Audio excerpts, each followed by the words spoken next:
It might be daylight savings in some parts of the globe, but good luck keeping me away from my toys. So what I'm going to do right now is welcome you all to this Sunday edition of the Toy Connections online live stream, or TKO, sleep deprived or not, talk about toys, talk about pre-orders, and my heart rate races, my blood pressure goes up, and I sit there and go, what's on pre-order right now? What's next? How much money have I tied up? And of course, I asked three fine gentlemen to come join us here on today's podcast episode. And they're all here reliably. Nobody's sleep deprived, or if they are, they're probably just doing a very good job of hiding it, or they feel the exact same way that I do when it comes to toys and the pre-order conundrums that come with it. So that's what we're going to discuss today and talk about. How much money is smart to tie up? What have you got? Do you stop thinking about it once you've pressed the pre-order button? When does it show up in your mail? Do you even remember what's on pre-orders? So let's go ahead and let's bring some friends on screen. So this first individual he's always a busy channel, but he's been particularly busy lately with his recent Animal Warriors of the Kingdom box openings. He started the podcast there for Animal Warriors of the Kingdom, kind of championing the brand overall, but it seems like the main two brands he covered historically on his channel are Transformers and G.I. Joe. So a man after my own heart, because that's what I collect as well. Let's give a warm welcome to Kato's Kollection Reviews. Thanks for having me, man. I appreciate it. What's up, chat? No problem. And in case anybody doesn't know your entrance theme song. Sorry. Totally. Let's get into the review. It's Kato. The wonderful Junk Heap Dave made that for me. He is an awesome dude. I don't know if anyone knows who he is. He doesn't do as many videos as he used to, but he has done a couple of tunes for me, and great guy, Junk Heap Dave. I just love how it's in the tune of the Transformers theme song there. So it's funny when little backstory on Junk Heap Dave. There's a group of guys in the UK that have done a bunch of videos. There's no way I remember them all, but great guys. And Junk Heap Dave has always done songs for them in the tune of Rescue Rangers, all these different parody things. And I messaged him and I was like, hey, I need a song. I want a song. And he's like, all right, what do you want? And I did I tried Pole Position, a few different things like that, just these iconic songs. And I said, I just need something for Transformers. He goes, well, I haven't written a Transformer one yet. I was like, well, what the hell are we waiting on? That's what I need. So there, yeah. Love it. And just love how you cover a lot of the modern Transformers, because that's always been my jam. Right? I don't say it's my jam right now because I never really got out of it. So, That's right.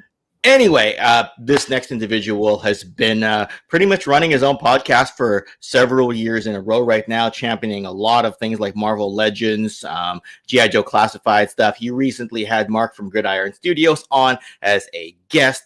So give a warm welcome from the Infinity Equation. This is Dark Joker, a.k.a. our good friend, Dante. Hello. Thank you. Hey, thank you. Hey. Look, I appreciate it. I'm not that special. I'm just a regular dude doing regular things. Yeah, I think you're not used to my red carpet entrances. Just yet. If your first time on the show, Matt Hatter was kind of like, "Oh, dude, I'm so tired right now. Why'd you give me that kind of a entrance?" All right, everyone, lower your expectations. I don't, because he was on Sleepless Dad nights around that period of time last fall. So I'm not used to any entrance, honestly. I'm just everybody's give me this, oh wow, I don't know about that, but okay, I'm cool. Press live and just hit go. Yeah. Anyway. Jazz hands for you. There you go. There's some jazz. Well, you're both very busy channels, and another person who's also very busy and has been doing a lot of G.I. Joe Classified stuff as well, updating us on some of the independent toy brands, whether it's the Robo Skull or whether it's Gridiron Studios. Welcome back to the show once again from the Island of Misfit Toy Collectors, Dreadnok. Ryan. Thank you, everyone. I am on a panel with some absolute legends. Kato, I love your channel. It's awesome. And of course, Dante, Goon Squad, stand up. That's right. Thank you. Goon Squad. Absolutely love it, gentlemen. And everyone just gets along because we're here to kind of group therapy session this whole pre-order conundrum, because I don't know a toy collector in the world, unless you only collect vintage stuff, to which no, I was gonna say, to which I'd say you're missing out, or I say you're just really smart about how you actually, or is it that way? Now it's got me thinking. Vintage stuff can be harder to find. You see how I talked myself into circles right now, and like I said, it's too early in the morning with daylight savings and all that. So, all right. Shall we say a quick hello to the chat and dive into our fantastic topic here? Absolutely. All right. Who do we got here? We got Radical Toys. We got Figuratively Speaking. We got TJC, who we just saw last night on Sergeant Slaughter's Slaughterhouse. We've got both the Island and Dark Joker pulling double duty in the chat and on screen. We got our good friend Nolan. We've got, who else is here? Keep scrolling down. We got Black Phoenix 77. We got Emerald Knight Photos. We got Razel Kane Reviews. Haven't seen that name before. Hey, but Raziel. That's a good guy. Good guy. It's a good guy. Okay. For you up there. Really? Okay. Yeah. Good. So Viva Canada. Quick shout out to Raziel. His video is mostly dedicated to voice actors. Great dude. Oh yeah. Yeah, really good. Awesome to know. Well, welcome to the TKO stream here, and we got Jarhead as well with the wonderful Steel Brigades patch there. We got the Larkin's Lair, almost said Largo's Lair, but it's apparently Larkin's Lair. So welcome here, and yeah, I know people will probably file in a little bit later today, just with the whole daylight savings and everything. But we've got just enough people here to enjoy the podcast, and even if it was in front of absolutely nobody, I'd just be like, let's talk toys and let loose. Gentlemen, I'm assuming everyone here has got something on pre-order or expecting something in the mail at their doorstep, or drive into their local GameStop at some point in time. Who's here? Ace just showed up. Oh, Ace from Ramen Toy. Ace, I did get your text message on my phone. I just rolled over at my alarm, shut my alarm off, and then I saw a message from you, and I'm like, I'll reply him later. My head's pounding, and I need another hour of sleep. I wonder why. So you're going to hear me whine about that. Ace shows up as we're talking about pre-orders. He's going to get plenty of my money. Exactly. Yes. Very nice guy. Oh, he posted the 3030. I want to say that new photo is just from today, and Kato, you reposted it. Oh, yeah. 3030 looks great. Maverick looks great. Everything from Machina looks great. Ace, I think I'm going to fund your kid's college. Yeah.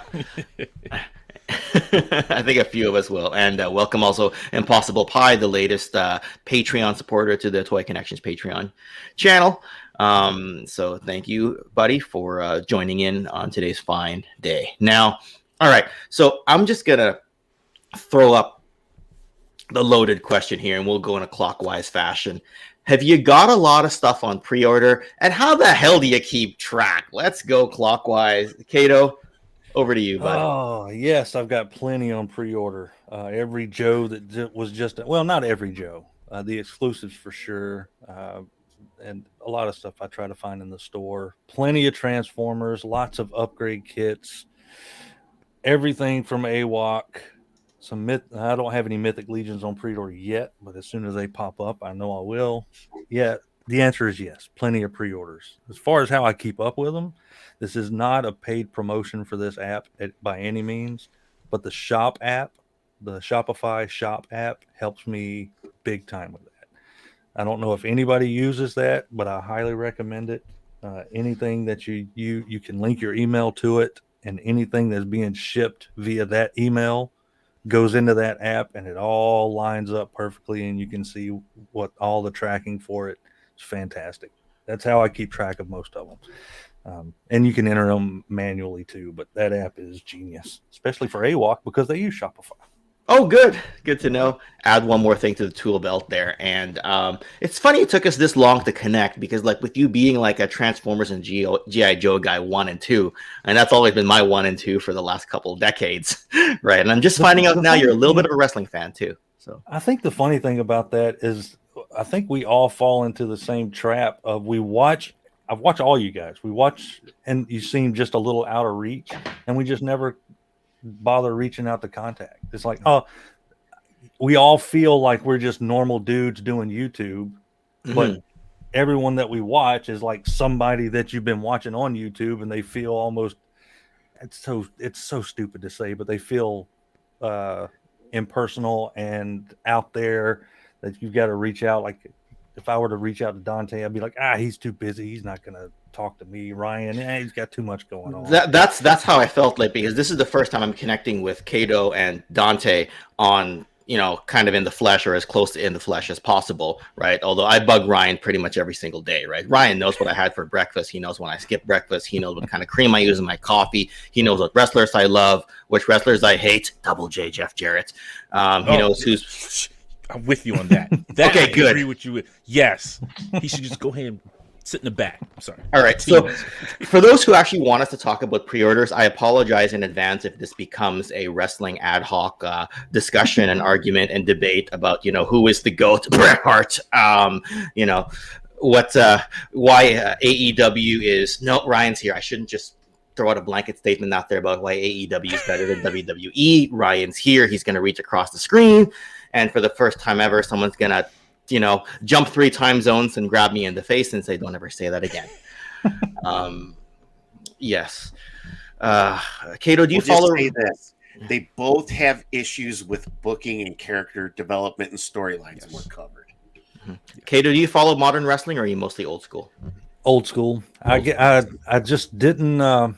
Well, here, what got me was I don't have like standard cable, so if I watch it, I've got to find some weird turnaround way to get it subscribed to some other streaming service or something like that.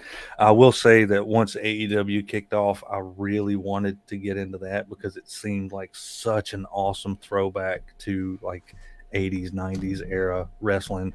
I don't want to subscribe to another streaming service to watch it, so I have to find it on YouTube and watch clips of it here and there. But no, I don't follow modern, but I remember plenty of the classics. So where's the cutoff point for you? Is it like the Attitude Era, or is it more like 80s?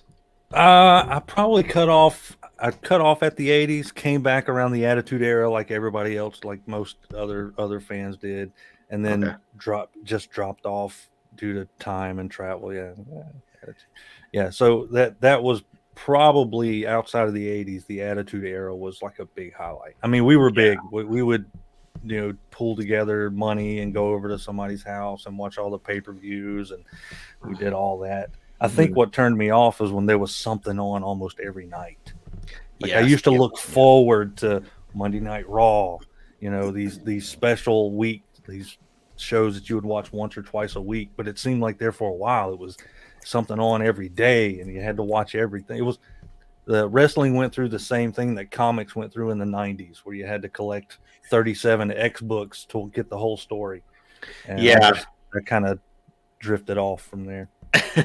Well, don't blame you. I was gone pretty much from like the middle of the Ruthless Aggression era until 2019, and I know some people don't like AEW, but like when you put a broadcast booth together of Jim Ross and Tony Schiavone, and then you introduce a new technical guy like Excalibur, who has a lot of technical knowledge, like Mike Tenay level knowledge, it's enough to get us back in, right? And then you introduce the new stars here and there. But this is not a wrestling episode, even though Ryan, your job is to cut me off when I go into too much wrestling. You lost me at Mike Tenay, so I was just like, oh dang. Really? I liked him in TNA. Baby. Joey Styles. Okay, Joey Styles, right? Oh my God! Yeah. Okay. Sorry, I had a question I threw out there, and we should probably get around to that. All right. So, do you have a lot of stuff on pre-order, and how the hell do you keep track? Dante, over to you, buddy. Yeah, I do. I'm not gonna lie, I do. There's always something because I'm looking at my pre-orders. I'm like, all right, now I'll get email, but like, something. This is shipping. I'm like, who's charging me now? I gotta figure out like who's taking my money now. It's either Hasbro, Mezco, or some random shop that I ordered something from. Like, oh my goodness, like I'm broke this week. How am I gonna make it? But now, I just keep all my emails. Honestly, I have a folder with all my emails. It says orders, and then ones that say that are already paid off. So I know I ain't gotta worry about it. I'm like, all right, this one's paid off. This is good. Let it ship. I don't care. That's the only way I can keep track of it, because I'll forget.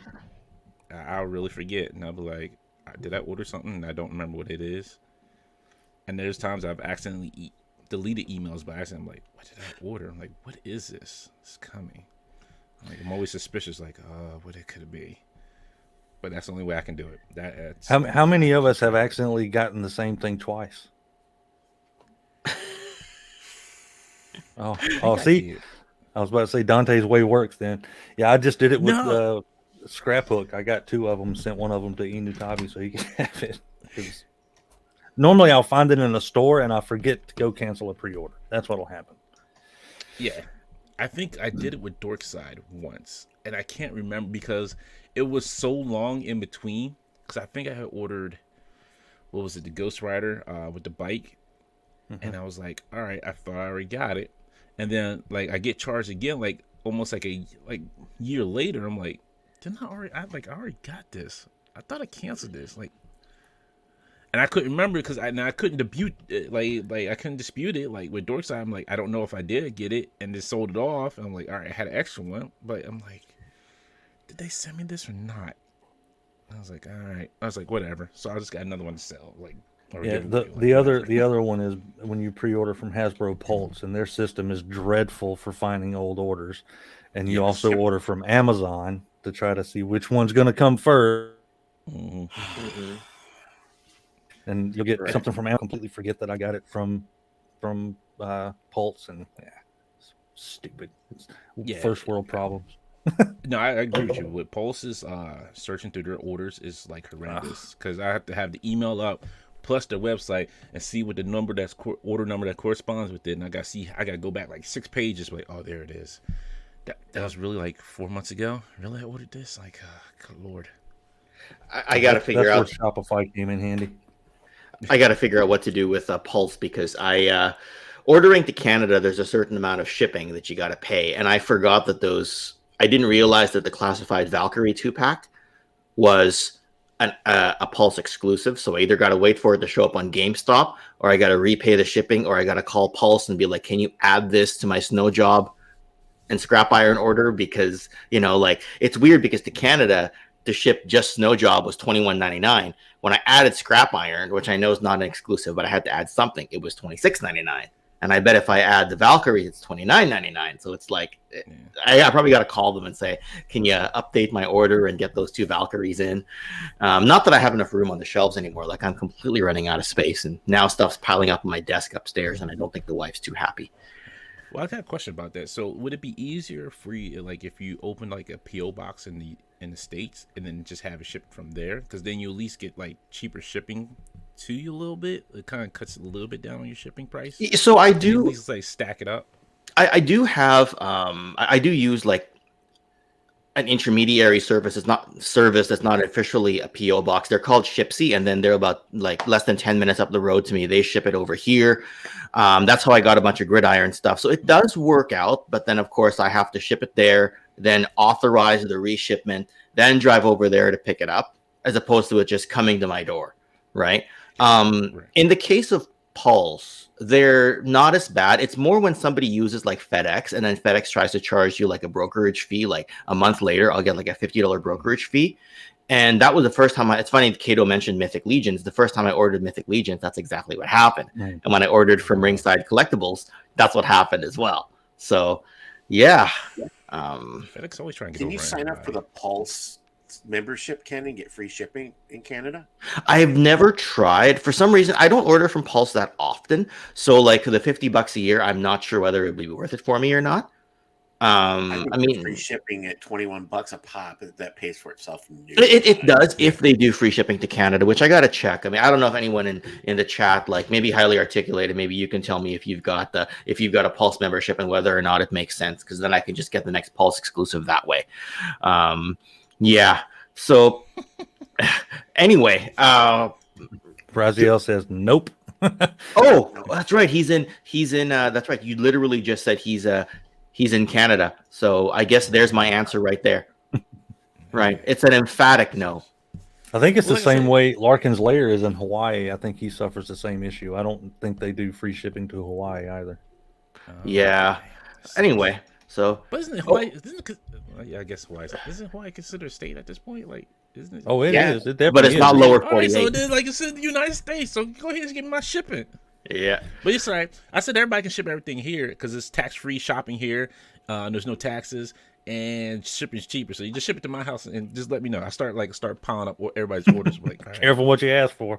Right. I got cans, I got Kato's. Okay, I got wait a minute, all these is going to Canada. Okay. Pick these up, boys. That's hilarious. Yeah. Speaking of pre-orders, Toy Snowman from Canada is in the chat, and I recently just got a few classified stuff off of him, just the Zorana Dusty and 2 Crimson Guards off this gentleman. So yeah, speaking of pre-orders, nice timing. Amir, good to see you in the chat as well. Oh, and Gazz has joined us as well. I know he was up late watching a movie last night, so thank you for joining us. And thank you in advance for kicking out any sex bots and spam bots that try to join the chat, which Gazz is always good at punting those folks out. Dreadnok Ryan, you got much on pre-order, and how the hell do you keep track? So I'm over $500 on just those Joes because I have to have one in box, one to open, of course. Ooh. So, yeah. What I've gotten away from is, ordering from Entertainment Earth, Pulse, Amazon, Big Bad Toy Store, and then play the, roulette bingo game of who gets it first, and then remembering where to cancel your stuff from because I've forgotten where I've ordered from, and then all of a sudden it's like, hey, we're shipping figures you've had for 2 months and you don't need an extra 5 or 6. So now I just order from Pulse, and worst case I'll hit Amazon, but I'm just trying to order from one place and then just be patient as I possibly can. You're a brave man.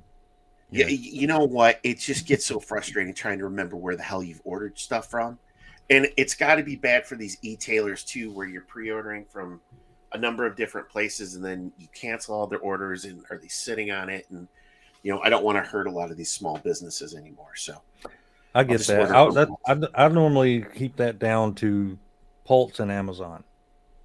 I don't care if I piss Pulse off. I'll cancel their order in a heartbeat. They don't hurt my feelings at all. I don't care about canceling from Amazon.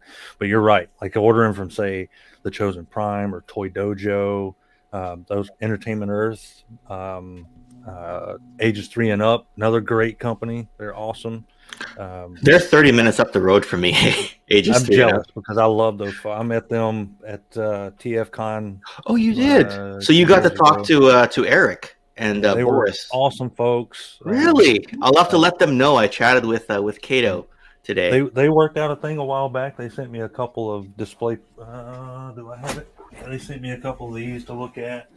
Yeah.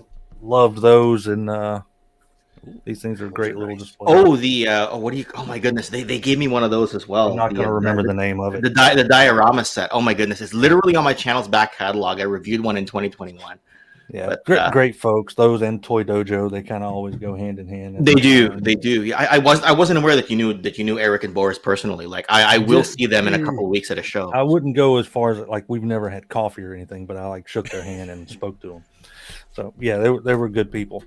Yeah, they're definitely some of the best. So I wouldn't want to cancel from them for sure. I'd feel guilty and end up just buying 7 of everything if I did that. Yeah, fair enough. I try not to cancel from them as well. Oh, sorry. Where the heck did I leave off? Guy interrupted Ryan like a jerk. Sorry, dude. Oh yeah. Yes. Oh, and pre-orders for me, I've worked out a system since I collect Joe as my main line. I have my PayPal credit account. I have my Target Red card. That's what I place all my pre-orders on. So I know that I just leave those for just the toys, and then I don't have to worry about getting hit all at once with, oh, by the way, here's 15 figures that we're shipping to your house, and try to figure out how you're going to sneak those in before the wife sees what you bought and get rid of the evidence. And, I feel like sometimes, it's like I'm a criminal trying to get rid of a body when you're trying to get rid of the boxes that you have. And, so nobody knows how bad your problem is with toys. But yeah. I just love how the HasLab Sky Striker showed up during the 10-day period that my wife and kid went to visit my sister-in-law across the country. That was the day that the biggest box I was going to get this year showed up. So I'm just counting my blessings. Oh, touch wood, the Robo Skull hasn't shown up yet. Yep, that's gonna be the one to get you. Yeah. Okay. All right. It's the exact opposite at my house. It's like my wife's like, "Oh, what'd you get now?" I'm like, Dad, go on. Can I open the box first before I see what I got? I just want to see what I got first before you see what I got. I'm lucky like that because my wife has a channel too, so we're normally battling packages to see who gets the most. She wins, by the way. She always wins. Oh yeah. Well, she's. I'm with you because like my wife be like, "Oh, you get more packages than I do." I'm like, "Woman, you got 6 packages sitting out here on the porch. Like, come on now. Like, yeah." She's like, "No, you get more." I'm like, I doubt it because like half my stuff is still on pre-order. Like, I haven't got it. Everybody else has got it before I got it. I'm still waiting for Pulse to ship my stuff out. Yeah, my wife has a cricket and a Mezco Living Dead doll obsession. So, you know, you've got to sign for all that stuff. So I'm like, oh, you got a new Mezco, huh? Mm-hmm. Yeah, okay. Oh, I wonder how much this was. Well, that's 3 or 4 classifieds I could buy now and not feel bad about it. All right, good. We're good. Mine doesn't actually check my credit card receipts. Otherwise, I'd be asking folks like Toy Snowman to write me up like a fake order and all that says it's just one. It's just one figure. It's a box this size, you know, but it's just one classified figure or one Star Wars Black Series or whatever it is. You know, yeah, I swear I only paid $30 for this. It's all good. Yeah, everything is $25. Just remember, everything is $25. Well, good. We spent more than that at dinner. You know, I mean, it's all good. You know. This is all clearance, honey. I got it for like $5. It's okay. Yeah. There we go. We're all good, right? Oh God. Anyway, thankfully, I don't have to have those particular conversations, and I don't get grilled too badly. But I sometimes feel a little bit bad about it because I'm now traipsing over her space just to get my stuff, and stuff sits by the door and all that. Anyway, the conundrums with collecting, pre-ordering, just being, like I said, if I could just stick to vintage only, I'd either feel like I'm a lot happier, or I'd feel like I'm missing out on half the game, and I'm not 100% sure how I feel. Anywho, so another thing that I was curious about, and people in the chat can weigh in as well, but do you ever just lose track of your orders? Maybe we've already answered this part of the question, but do you ever lose track of orders and then suddenly, surprise, it's there at the door, and you weren't expecting it at all? Kato? Constantly. Well, I say constantly. It's definitely happened. I mentioned before. I ordered. I have a bad habit of finding Joes and Transformers at Target and forgetting that I ordered them from either Amazon or Pulse. And normally I'll go in and cancel it, but it just happened this past week with Scrap Hook. He showed up, and I'm like, oh crap! I like him, but I don't need to. So I ended up shipping him off to a buddy of mine, Inu Tabi, and he's the proud owner of Inu Tabi. Helps you with the AWOC podcast, right? And the AWOC group. So, all right. So yeah, it happened for sure. So you've got a system, but you made it work, is what I'm hearing from you, Kato. That's right. Pass it along. Pay it forward. Dante, what about you, bud? Very rarely does it happen. I try to, because like when I get the email, I'm like, all right, cool. Like, or if I see it in the store, I'm like, all right, let me go ahead and I have to make sure I remind myself of like, all right, I just bought this. Let me make sure I go home and cancel this order. But honestly, I did it, 2 weeks ago? Because I was like, I'm tired of waiting for Pulse. I was like, I'll just get my Baron's email and Wonder Man for now. And thank goodness I did, because I forgot I didn't order Wonder Man from Pulse. So I was like, that saved me. I dodged me a bullet, because I had a complete Build-A-Figure. But yeah, every once in a while, it's just like, sometimes it's like, man, I'm like, no, the only time I really forget is like when they deliver it. UPS is good for this. UPS and sometimes FedEx is good for this. It'll say, hey, this just shipped. I'm like, all right, cool. I'm not expecting it for 2 or 3 days. They say the next day, like, what in the world? Like, what? Now, how come you can ship this fast enough, but you can't ship my other stuff fast enough? So that's how I forget sometimes. Like, it'll just show up. I'm like, what is? I'll see I'll get my email for the mail is coming that day. I'm like, what in the world is that? Like I don't know. It got bad during the COVID shipping backlog. It was like stuff I ordered yesterday shows up today. Stuff I ordered a year ago still sitting in containers, even though it's there at the ports. So, exactly. Dreadnok, I think I know the answer to this, but yes, and where it was really bad is if you keep your stuff in totes, I have to stay off eBay because literally, I bought 3 or 4 burnouts from the Dreadnoks for the 4-inch line, thinking I didn't have it. and I just kept buying it. And then I go through and organize, and I'm like, why do I have 4 of the same figure? And I'm like, because I keep buying it thinking I don't have it.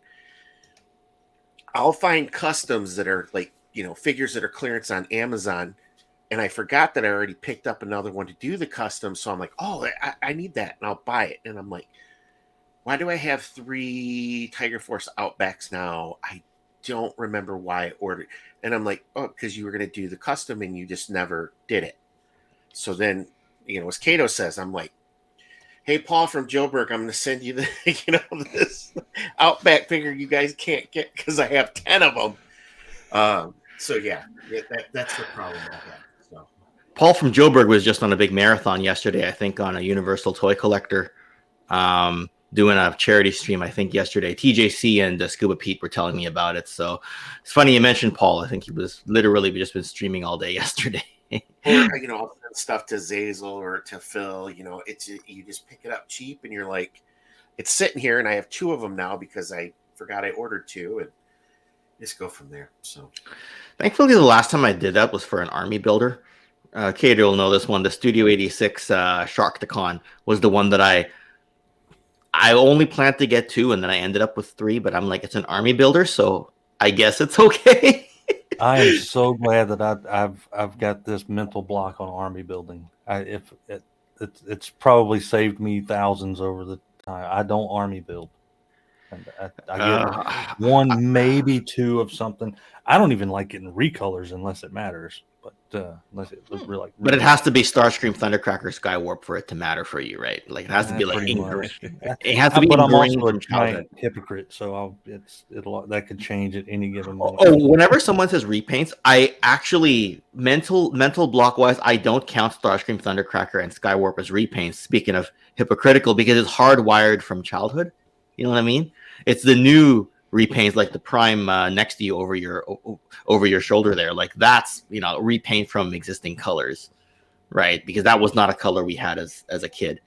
That's right. So, yeah, or like Ironhide and Ratchet. To me, it's a repaint that isn't like, a repaint. We'll say like I don't have a connection to buying a bunch of, say, Shattered Glass. Same. Like even the Tiger Force and standard issue stuff, like I've done more of that than I have like the regular classified versus Tiger Force. I mean, they're just repaints, but all right, fine, I'll get it. I grew up during the Tiger Force and Iron Grenadier era of G.I. Joe. That's when I deeply got into it, and yet for whatever reason, I haven't stayed very disciplined with like I haven't bought this classified sub teams yet, but I might cave eventually. Dreadnok, did you want to show us that? No, it's I hated Tiger Force. I'll be honest. I did not like Tiger Force when I was younger. I did not see the whole point of Tiger Force. And then these stupid figures came out, and I'm hooked on Tiger Force now. And I hate it. Can you tell us a bit about the sidecar that you got there? Oh, Mark II Design had put these out. This is a 3D printed resin. Dang, that's And sharp. it's based off of the Mirage sidecar. Instead of the grenade launcher, you actually put the minigun in it. Yeah, he's got it painted up just beautifully in that Tiger Force color. Headlamp, everything. The paint fade does have the missiles that come off too. So I saw this on his Facebook account, and I'm like, yep, I got to pick that up. So I hate that I want that now. All right. Damn it. I don't know. I have to army build. I do. I have to, like, especially like. Oh, I know plenty of folks that do. It's not fun. Like I mean, I can't have Hydra with just one like Hydra soldiers and Red Skull just sitting there chilling. Like we don't have an army. Like he needs an army behind. The hand. Yeah, the hand. Them too. Like I need people to support the other people. When you fall, you need somebody to pick you up. Like, come on, brother, let's get up. I used to army build the Toy Biz Build-A-Figure Sentinels and got rid of all of them, but now I kind of regret it because like I liked that scale. Like as cool as the HasLab one was, I have more memories with the Toy Biz Sentinel. So like I'm debating about getting another one in the future. Even though I sold all 4 of them around the time my kid was born for like way underpriced, and now I regret it. But yeah, we'll make it. We'll find a way to make it work. Dante, do you have a set number that you will say this is how many I need for my army? So back when they were cheaper, yes, I would be like, yo, it's always gonna be at least 10 to 20. Because I honestly, like, I could say that about my Hydra. Like Hydra, I think I have like maybe 10 to 15, and AIM is like it's hitting almost close to 20. I think with AIM.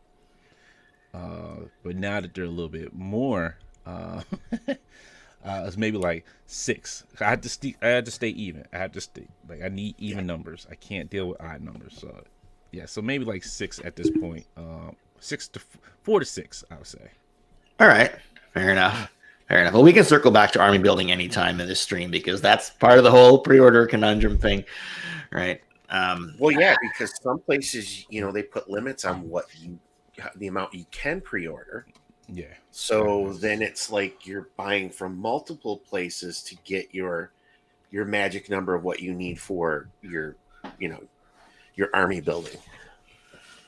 Or you're hunting every store in, a 75 to 100 mile radius on a, Saturday morning at 7:00, knocking over little old ladies and kids, trying to go and grab your Vipers and everything else, Cobra Troopers, and, It's you and the Hot Wheels guys in the morning. It's just you and the Hot Wheels. Right. And the Pokemon. You and the Hot Wheels guy. What you here for? Hot Wheels? Okay, you're good. Get out of my way. Yeah. Each other. No, I'm sorry. And the Funko Pop people. Hot Wheels, Funko Pop, and the figure collectors. Yeah. That's it. That's all who's there in the morning. That's when you go, man, I've reached the bottom. I'm here with the Hot Wheels guys. This isn't good. I've got a serious problem. They're there with the shorts and the sandals. Like, yeah, what you here for? Hot Wheels? Okay. Yeah, remember when they were the old guys looking for the toys? Now we're there with them. I was about to say, like nearly 20 years ago when I started Marvel Legends, and not that I'm a big Legends guy, I've just got a handful now. That's how I felt about the Hot Wheels people. I was like, oh, these 40-something-year-olds, they're the old guys. There I was in my 20s going, yeah, just here for the Marvel stuff, part of the new generation. Here I am all these years later going, God damn it, like what have I become? They were the old guys showing up at the club doing the Carlton. And we're over there, trying to buy our Transformers and G.I. Joes. And now we look over and we see this 12-year-old over there looking at stuff, and we're like, get out of the way. And then we're now, that's us over there drawing our Transformers.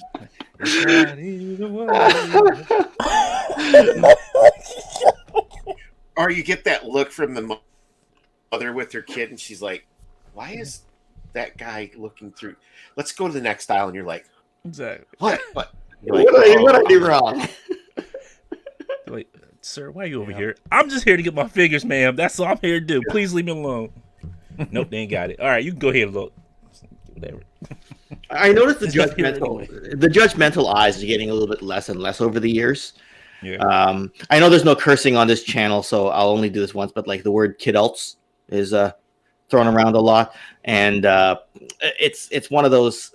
It's more accepted now, like not so much the word, but the act of being what that word is.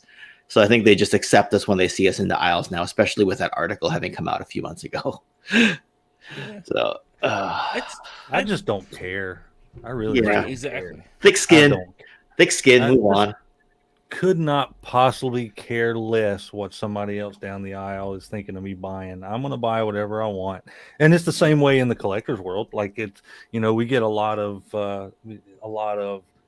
if you like this, you can't like that, I won't name any names out there because there's people that feel a certain way about things. Put it this way. I'm always going to buy whatever I want. If I like it, I'll get it. There's no Facebook post that's going to shame me out of liking G.I. Joe and Valaverse and Transformers and third party and knockoffs. I'm going to buy whatever the hell I want. And when you start spending my money, we can have a conversation. I'm going to get whatever I want. I have had people go on about like the Transformers knockoffs before. Like I did post something once and somebody in a local Facebook group tried to shame me for buying like knockoff Transformers. And I'm like, it's a knockoff of a third party. That was the worst part of it. And I'm like, I understand they knocked off the engineering and all that, but the first guy already like bootlegged the IP. Oh yeah, That's the really weird one. Like when you have a third party of say Shockwave, and then some fourth party comes out and does it. They're like, you should buy the original. It's like, bro, that's already IP theft. I know. The high horse you want is going limp. Ryan, you've probably seen my my custom mask shark before. The guy who sold me that tried to shame me for buying a fourth party Transformer, and I'm like, of all things to pick to shame me on was a knockoff of a bootlegged IP of something.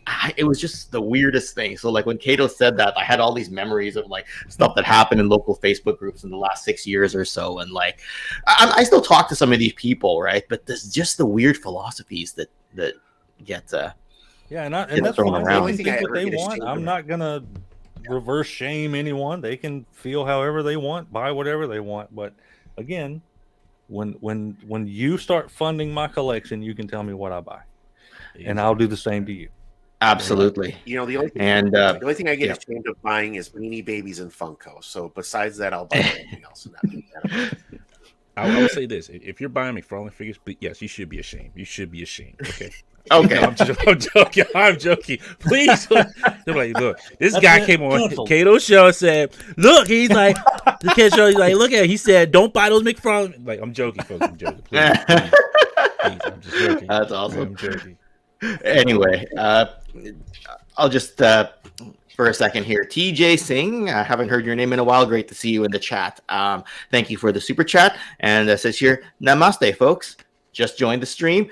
Addicted to pre-ordering both G.I. Joes as well as Valaverse and Mafex. Good choices, all on the 6-inch scale.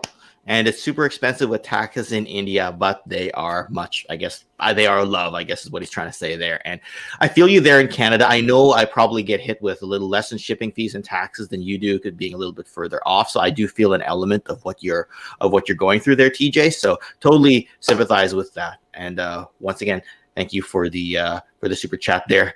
That's rupees, everyone. He didn't donate 100 US. It's not, we're not that good friends. Yeah, that's right. Come on, fuck. It's like speaking of going for steak dinner tonight and pre-ordering stuff. Okay, you just split it between the four of us. That's fine. Could just do that. Everyone buys a steak. Yeah, medium rare for me. Get the ribeye. So, Boba Hicks, I don't know how you stay that disciplined, but more power to you, bud. Ooh, wow. I think pre-order is probably going to be the future of at least collecting modern figures moving forward. Mm-hmm. Oh, 100%. Go ahead. You weren't done. Go ahead, Kim. Yeah. I was going to say, in my area, I have 2 Walmarts and 2 Targets that are within 30 minutes, and they never have anything. So the toy hunts, it's just depressing to go into the store and see empty shelves. So pre-ordering allows me to kayfabe being a toy collector, where I can just order it and then it just gets shipped to my house, where, doing the cool toy hunts, like, Disavowed action figures that, Dante, where your partner on IE, he has some great figure hunts, but I think he's in Allentown, but he's got like 4 Targets in the area and like 7 Walmarts, and, and some of like rural areas, we don't have that many, locations to go and hunt from. So. Yeah, I think I talked about this on the figure booth this week. It's when it was early before like the pre-COVID days, it was fun doing those hunts because you could find whatever you were looking for. Like most times, it was fun doing that.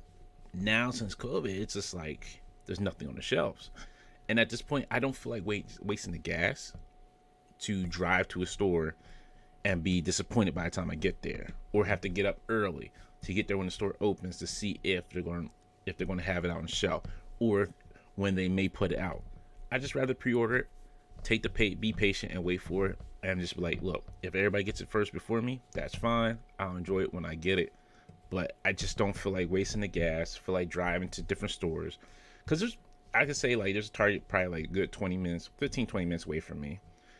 Next closest thing is Walmart, which is a good 20-30 minutes away from me. Another Target that's a good 30 or 40 minutes away from me. I just don't feel like doing those drives. That's a lot of space in between, and that's a lot of driving, and I get tired. I'm just tired. Look, I'm old and I'm tired. Ty, get off my lawn. I tell you, I'm lucky in that I've got a couple targets right. I mean, one I barely have to get on a main road to get to, and there's another one. I live in a pretty very tourist heavy area in South Carolina, so I've got a couple Walmarts that are within a few minutes, a couple Targets that are within a few minutes, but more outside of that. And I used to spend a lot more time traveling 15, 20, 30 minutes to those further Walmarts just to see. Now, if it's not at the 4 that are close, screw it. Now, a question for you guys. Since you have channels, do you find yourself under more pressure to get stuff faster? No. Either by pre-order or in store. Did you ever? Was there ever a time you put that pressure on yourself? I think for me, basically, it was like if it was a figure I really wanted. That's the only time I put that pressure on myself. It's like, ooh, that's a figure I really want. Like I watched, like, once again, like The Amazing or Just Jay, and they're like, hey, this figure, like you. All right, let me see what sites I can order from overseas, but or go on eBay. But yeah, like that's the only time, because it's either a character I really wanted, or the figure that looks so good being posed up, and I'm like, yeah, I definitely need that right now. All right. Yeah, I think I put that pressure on myself early as a reviewer, because you get that kind of, I need it early for the views, especially when you're a younger channel, like trying to get kickstarted and trying to show up in the algorithm and get it.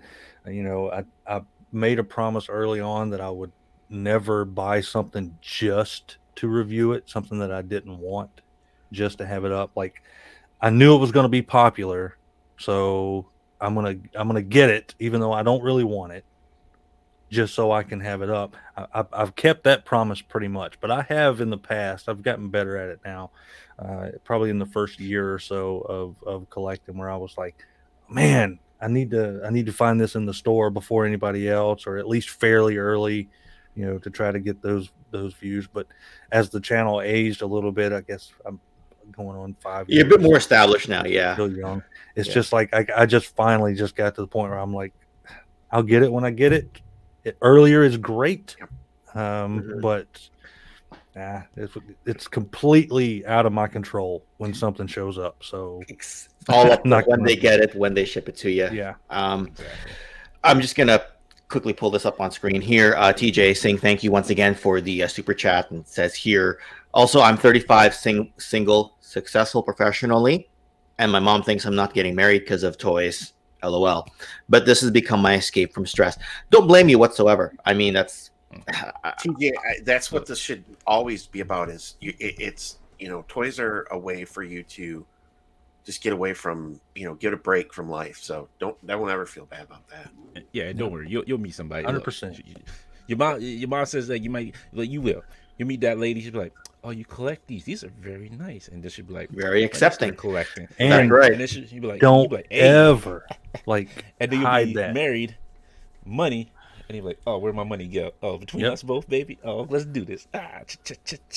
You'll be like Gil. If you ever seen The Simpsons, you're gonna be like Gil dancing, like you just got that set. You're like, Just gonna be just like him. Just be happy, and you're like, Wishing all the best for you, TJ. Wishing all the best for you. You got it. You're doing it right. Yeah. Anyway, we got a lot of people in the chat popping in now, so just saying a bit of a hello here. I know I've missed some names here. We got Case later. I saw Obi-Wan and Black Genghis. Yeah, I know. I see the name too. You laugh at it. Obi-Wan never told you who your father was. Toy bounty hunter. Yeah, anyway, sorry. I know I missed a bunch of names and missed a bunch of chats there on my quick pit stop for a second there. But to answer Kato's question there, if I was doing like reviews, like in the moment type of reviews, like Kato, I follow your channel because of the in the moment kind of reviews, or Ratface44, who was also in the chat. He does a lot of recent reviews. Ryan, you sometimes do them for G.I. Joe Classified, though I know you're more, what do you feel like? Is it a convenient time? I try to stick to, because I'm in Canada, and it's hard to get this stuff early. I try to stick to more like history type of videos. So you miss a lot of the in the moment thought stuff, but you end up with this like evergreen content, right? Because I totally feel what Kato is going through, because like I was among the earliest to get Falcon, CoverGirl, and Outback, right? And when I did that video, I kind of did this like, and Ryan knows this, right? I didn't script it. I didn't really prep. And Ryan knows that I drive myself crazy when I don't get to like plan a video out, when I just turn the camera on and just start fiddling with my toys. And that video got more views than like my previous several ones combined, because it was an in the moment, people were looking for it, right? When I do History of Transformers 1985, that'll get like 3 or 4 views every single day for several years, as opposed to front loaded views. Right. And I'm still struggling with the immediate reward versus the, can I pat myself in the back 5 years from now for making that evergreen video? But when I look at a video that I made a few years ago, like I only started the channel 2 years ago, but when I look at a video from 2021, my style was so different. And the way I just do things on screen is so different. I have a hard time looking at myself, you know? So I know that's like a long-winded way of answering Kato's question here. I get what you're saying, because it is hard. It honestly, like, I to everybody who out there that does reviews, I give you much more props than I can, because like I sit there and like, I don't know what I'm going to say about this figure, and I'm just kind of rambling on, like I don't know what to tell you. Like, it's a figure, it poses, I can put it in different things. That's about it. I like it. You may like it. That's up to you. That's basically like how my review would go. Right. The way you're set up there, Dante, is you're like 90% podcast channel, basically, right? Yeah. Almost 100% podcast channel. So like the way you're set up, you're more like longer form content. You know what I mean? So you have like maybe like not as big of a subscriber base, but you've got a large core base relative to the size of your channel. Because if you go in, like you're at what, 1,500 subscribers or so, I can't remember the exact number, like give or take, but you will get like sometimes 40 people in your live chat, sometimes more, right? If I'm recalling. That's about right. Yeah. Right. And like, but there are sometimes people who they don't go live. They might have a 10,000 person channel and they get 40 people because they're not known for the live and long form content. People go to them for the short form content, right? Like I'm trying to balance the scales of both. Kato, you recently with the AWOC podcast, you're kind of balancing the scales of both, right? And Dreadnok, I admire you because you just do whatever you want, right? I don't care. I'm not Foosh. I'm not Shardamus. I'm not Pixel Dan. I'm not Toy Galaxy. Those guys, they get that stuff earlier than I do. They have better production than I will ever have. They know what the hell they're doing with their editing software. You know, I'm just a hack, just having fun. And to me, that's what it's all about. If I review a figure, it's going to be because I love the figure, and that's what that's what we're going to talk about.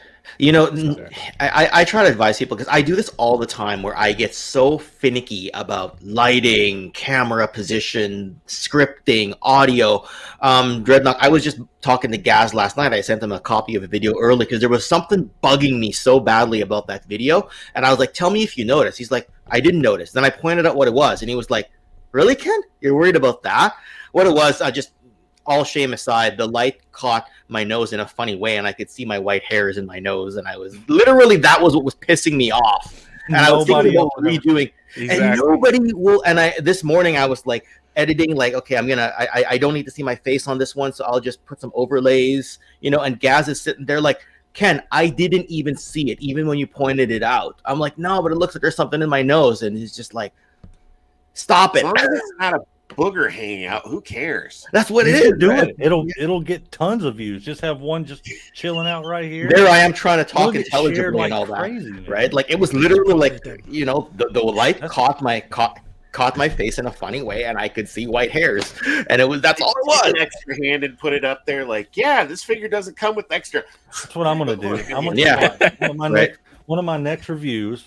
Mark my words. I'm just gonna have I'll do my little intro up here, talking my little smack and saying something, some random your mama joke, and then I'll flip the camera around, and I'm gonna just have one sitting right on the tip of my finger, just sitting there, and just see. Oh, and there's paint, and here's the articulation. We'll see what happens. Oh God, yeah, but it's literally give me like 3 minutes. Yeah, that's fine. I think you said you mentioned that. It's just one of those things that just gets me. I'm not 100% sure why I get finicky over every little thing. Like Dreadnok, when I did the history of Transformers 85 video, there was just a little loss of sync between audio and visual. Like my lips were moving a little faster than the sound was coming in, but I wasn't on camera the whole time. But it was pissing me off, and I was up till like 3 a.m. trying to like get it to sync and all that. And finally, I think Wes, who did the collaboration with me, was like, upload it and see if anyone cares. Nobody said anything. It wasn't my highest viewed video. It's got like 500 views or something, but that's still 500 people who could have said something, and nobody did. And when I asked people, they're like, I noticed a little bit, Ken, but that's not like that's not uncommon, right? Right. So don't worry about it. But like I beat myself up over video quality so much. So when I did that like hands in the camera style G.I. Joe classified review, and it got like 1,000 views overnight, which is large proportional to the size of my channel, right? Like, yeah, a lot of my videos will get 1,000 views over the course of time, right? That was the one that like did well for me overnight. And Ryan kept saying, take the win, Ken. And I'm like, but I didn't do anything. I didn't script, I didn't shot list. And he's like, you don't have to, Ken. I enjoy just hearing a friend talk about his toys. I'm like, is that all there is to it? Honestly, that's what it is. Like I get like, I hate hearing my voice. Like when I try to play back a video or somebody sends like, hey, look at this of you. I'm like, no, don't show me, because I don't want to hear my voice. Like I hate listening to myself back. Like I truly do. And they're like, why? I'm like, because I just do. It's just, I sound like my voice sounds like something grating across the chalkboard. But you just can't care. Like you just go with the moment, you go with the feeling. You just like, look, this is what it is. This is how I feel. And what's the first thing I said to you, like minutes before we hit the camera? I'm like, is your voice that soothing, or is it the Blue Yeti mic? You know what I mean? Like, you hate the sound of your voice. I cringe at the sound of my voice. I only listen to myself on playback to see if there was something I could do differently next time. Otherwise, I don't like the sound of my voice. Right? I'm getting used to it. Yeah. But anyway. If you watched Infinity Equation, and this is the biggest compliment I can give anybody in this YouTube space, is you watch Dante and all the folks that have been part of that channel. It was always like you're hanging out with your buds talking about toys, and you guys cover so many different lines. You cover so many different manufacturers, but you guys always engaged the chat, and it always just felt like a big bunch of, dudes hanging out, talking trash about, certain figures or Todd McFarlane or, whatever else that was out there. But that's what people enjoy about this. It's not going to be the quality of a video or your editing or your scripting. It's just, it's feeling like you're part of a community. And that's what makes it special. So if you've got $10,000 worth of editing equipment, you have the cameras, you have the microphones, yeah, go ahead and be pissy about the way your videos turn out. But if you don't, you're just you're beating your head over nothing. Yeah. Oh, for sure. Put love into it. And I can say, like, you gotta put the love into it. That's the best thing about it. Like, everything you do, it's just like, if you love it, people will feel it. They will feel like, yo, they'll feel your passion. Mm-hmm. Yes, they'll be like, yo, he's got it. Like, okay, this is where I need to be at right here. Anyway, I'm just gonna say, KJ, thank you for the super chat, and says here, you four gents are from Hacks. Thank you, and always love seeing you on a toy kind of mood. Says, have a great weekend and a digital whiskey for St. Patty's Day. It's coming up. So appreciate that, KJ, and we'll get you back on here soon. I know you're just going through some I don't want to. Maybe it's not for me to say, but I know you're moving right now. So when you're a little bit less busy, we'll get you back on TKO and chat some toys.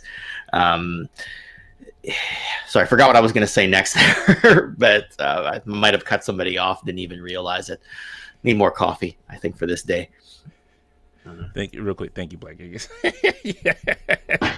Oh, there we go. Yeah, you do have a smooth voice. Look into the voice confrontation and stop giving yourself a hard time. See, we all feel that way about our voices, right? Like, I'd rather listen to any of these three gentlemen than myself, right? And yes, I was hoping this hashtag would take off a little bit more. Hashtag one community. Nolan. That's what I should have done on my giveaway, on the Mega J giveaway, because I told everyone to hashtag something and do a giveaway, and we took care of that last week. I wished I'd used the one community hashtag instead. Now that hindsight's always 20/20. Yeah, it is what it is. Just, we're talking toys. It's fun. Yeah. Life's hard enough with other crap, and then making, YouTube and toys high. Yeah. You know what could be worse? You could stub your toe on the edge of the coffee table, and you'd be upset right now. But then you're like, well, I'm talking to these guys while I'm shooting down my toe with some ice. So I'm having a good time now. It's a better day. And nobody would judge. Like in this toy space, like, you get trolls here and there, but the ones who stick around tend not to judge. So I was listening while I was away, and I couldn't agree more. Like, kind of going off what I was saying before, what I've learned to do is embrace the folks that show up. Like, no matter how many subscribers I get, they're always great because it's awesome to broaden the audience and hopefully share some of the love for the stuff that we do. But the guys that show up, y'all that show up in the live streams, that show up in the comments, the silent ones that are just clicks and views, that's who I'm talking to. If it's one, it's one. If it's 50, it's 50. If it's more, it's more. I was going to say we've got 50 people watching right now. So I wonder, do we need to set a like goal, do the GDL and toy anxiety thing, and if we hit that like goal, what happens? Does Dreadnok get to juggle some classified boxes for us and try to catch them all? No, you know me. Stan come out with the snipe. He's like, yes. He's like, I'm here. Oh, that's cool, guys. I'll tell you what we'll do. If you get, how many likes are you? What's your goal for likes? Well, I don't know. What's a good like goal? We got 50 people watching. How about we get 60 likes because people come in and out of this? You get 60 likes, and I'll announce the next giveaway for Animal Warriors of the Kingdom. Okay, everyone, smash that like button because he's doing Animal Warriors of the Kingdom a giveaway on his channel. If you haven't already subscribed to Kato, actually all the names are in the description below. We got the Island, we got Dante's Infinity Equation, and we got Kato. So if we get 60 likes on this thing, and I can't actually check my likes right now, we'll see. Somebody tell me how many likes we've got. Someone in the chat tell me, unless there's a way to pop out my to actually go to YouTube and look, because we're in StreamYard right now, so I'm only looking through the back channel. Anyway, yes, let's get the 60 likes, and Kato can tell us what his next giveaway is going to be. And man, you've been working hard on those AWOC reviews. I'm a little behind. I got your pale one queued up. So I've gotten to know Jason and Jeremy, and Jeremy is doing the board game, the tabletop game for there, and it's funny what getting to know somebody will do. One, they're great folks. Like when you get even the little bit that I was communicating, and I say little because he's a busy man, but just early on in the Valaverse stuff, the way Bobby Vala talks to the community, and again, love him or hate him, the guy is all about getting the word out and being in front of the camera and talking about his passion for the figures. But when those kind of people like Jason at Spiro Toys, you combine that with putting out a quality product, and it's like, what's not to like? And suddenly it was just like, I want to get in on this. I need a piece of this because it's really awesome. Last time I talked to Bobby over Iconicon, we didn't even talk Valaverse or toys. We literally talked wrestling because that was the topic of the day, just on the Slaughterhouse channel. I remember just letting loose and being like, we got a toy creator here, but we spent 90 minutes talking about the Attitude Era. And I was like, that was actually kind of cool. So, and it's cool seeing these independent toy guys come out. And I mentioned it not that long ago on one of the I think it was on Inutabi's channel when he was doing something, and I was like, seeing the price difference between your Marvel Legends and G.I. Joes not be that big of a gap between Valaverse and Mythic Legions and Animal Warriors of the Kingdom. It makes getting these independent toys a little bit more, a little easier, it seems. If that makes and you're supporting the little guy, for lack of a better term, right? 100%. Like it was great. Like, we covered Mythic Legions here a few weeks ago, and 1/6 shooter Trevor was in the chat, and the Dork Lair Bill was in the chat, and it was nice to see the community, the boutique community kind of band together, right, and got a few new subscribers from there. And I plan to cover some more Mythic Legions when I can. I'd love to deep dive the factions of Mythic Legions, because that starts getting really deep cut. When the toy companies started to devour each other, we lost a huge amount of competition in that toy market. Tonka disappeared. Kenner disappeared because it's now down to Mattel and Hasbro. Anytime that contraction happens in a marketplace, it opens up for these smaller content and figure manufacturers to come out. So we're just going to benefit from that. My boys over at Skeletron, it's a giant skull flying death robot, and they're working with Marauders and they're working with Grindstone. So they're working with a number of different smaller companies to bring this all together. Now you have, AWOC and all of these other, folks, Boss Fight Studios, who are coming up with all these different figures that you can pick up now, and they're picking up different licenses. So I'm okay with Hasbro not putting out everything like they used to, because there's still avenues I can go to get pretty awesome. So 100%. So the next thing I wanted to ask, and this might touch on TJ's question in the chat, because he was wondering if we're going to cover the new G.I. Joe pre-orders, which I did that with Mega J a few nights ago on his channel, but we can touch on it a little bit on this next question too. Is I wanted to ask, what are the different toy brands you collect? How do you manage the pre-orders with all those different brands? Maybe this time I'll go counterclockwise. Dreadnok, I'll go with you on this one first. So I've discovered that I collect Gridiron now. It's a gun line of toys that I buy, and I have way too many of them. Joe's, AWOC I'm now into because I want the big chunky looking figures that they have. They're just amazing. Skeletron, too much now. That's what I have to stop at. And there's some Marvel Legends I'll collect, the suit figures and some of the pedestrians for figure photography, but that's about it. How about you, Dante? Legends is mostly my bread and butter. I'm very picky about the mezcos I get. Like I don't get every one of them, but I'm very picky. Like the Shadow would be probably my next mezco I pre-order when that goes up. I've started getting into the RoboForce. Starting to get into those Gundam kits. What else is that? AWOC. That's gonna be the new one now. My imports, Mafex, mostly. Yeah. There's something else I started collecting. Oh, Mythic Legions. Now that I've gotten to them, that's a rabbit hole I fell into now. Thanks to everybody on the channel for making me fall into that rabbit hole, getting a moose. Man, there's something else. Revelations. He-Man Revelations line. I stick just with Revelations, so I don't go any further out with them. Actually, I got to look at my detail because I forget what I collect half the time. G.I. Joe. And Sentinel. Sentinel's great. And then some of the third-party ones, like Berserker Studios. Let's see if I can maneuver them off of here real quick. But they made this awesome-looking Zeus, and they get ready to do Hades. So figures like these, off of 5K Toys, it's ridiculously awesome. You don't get that anywhere else. So those are my main ones that I've really been kind of messing with so far, collecting at the moment. Mythic Legions is one of those lines I'm so deathly scared to buy one of, because I just know you're done. You're done. As soon as you get it in your hand, you're done. And they're in your area. It seems like, Dante, every time, Tim, from Disavowed, it's oh, here's Mythic Legions with this giant table with every figure that they've ever had. And it's oh, no, hell no. Hell no, I'd run away.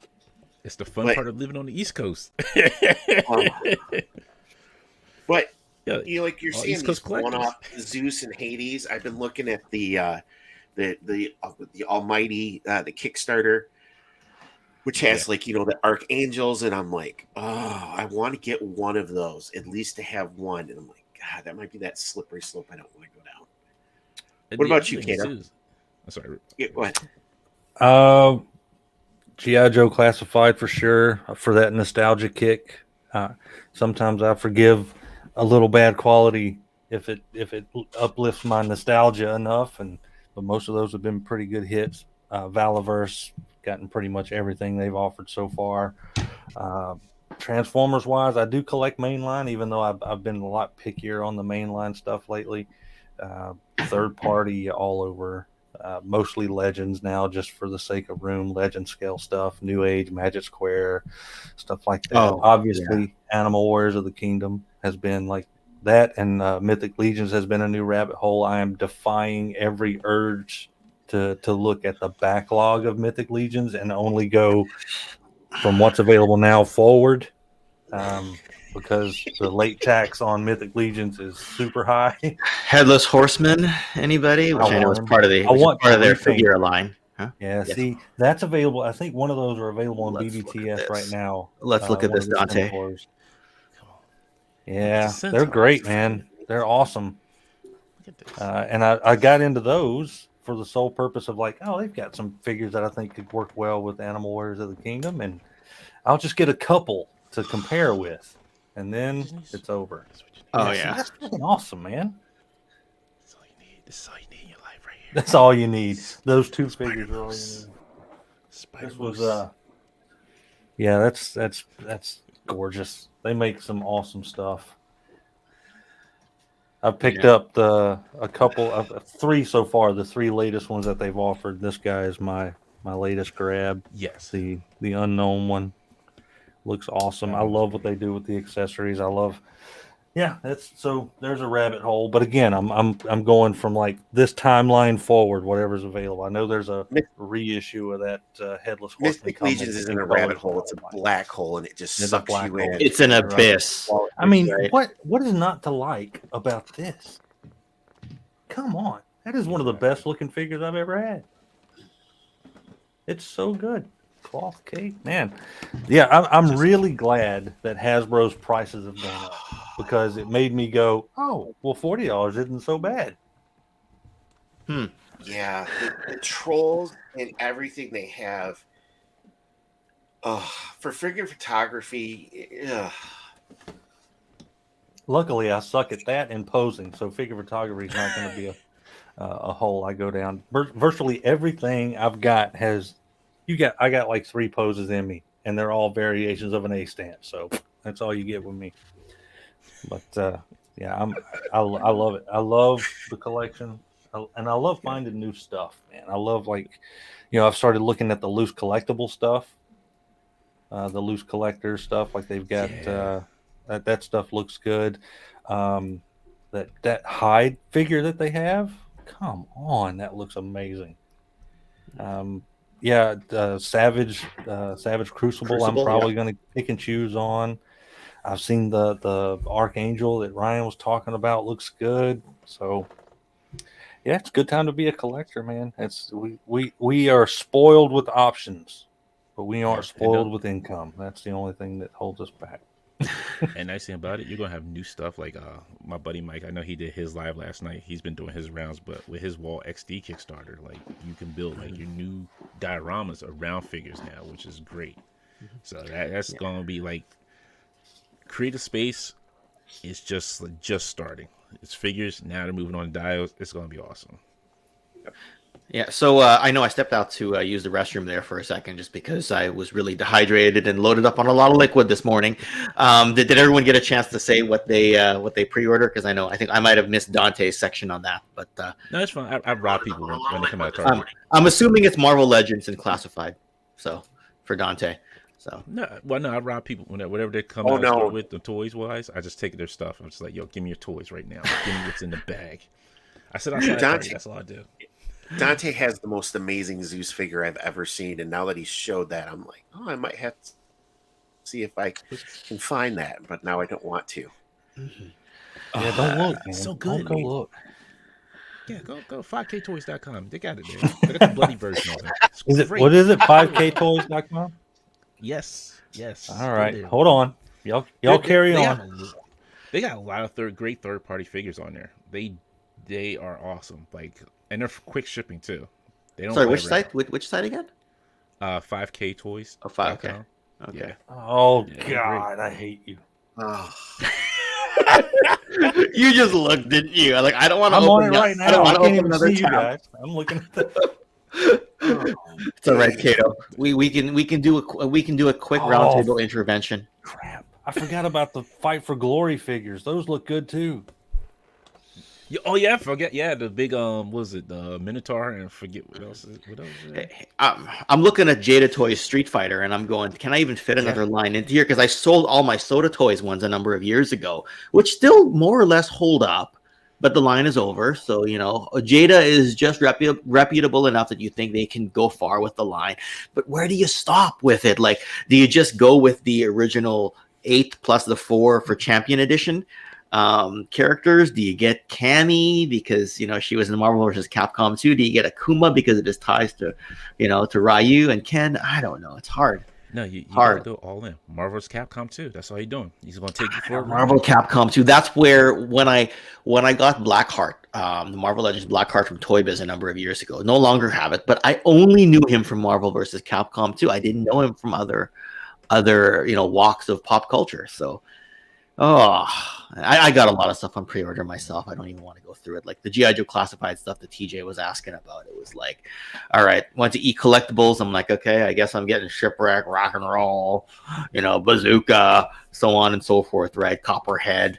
I know I'm forgetting some, and some of the stuff I got through Pulse because I wanted to combine shipping on the Snow Job one, which, you know, they're just going to release them in a standard packaging anyway later on down the line.